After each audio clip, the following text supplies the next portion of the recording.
Welcome to Kenton's videos. Enjoy the video. You must cut power first. Safety matters. Once power is off, test the switch with a non-contact tester or multimeter so you know it's dead.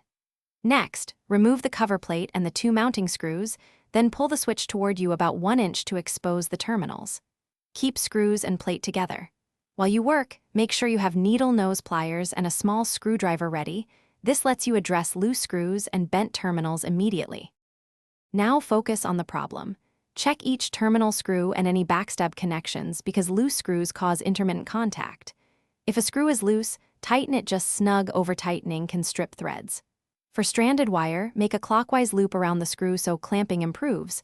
For backstab failures, cut wire, strip 1/2 inch and attach to the screw.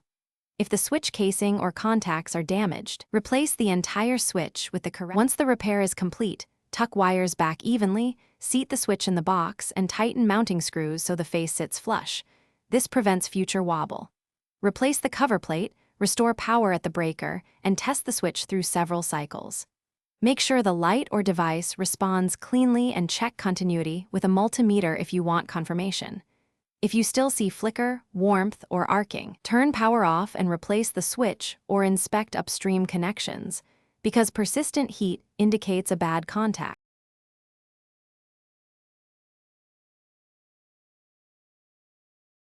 Thanks for watching. Consider subscribing if we helped you.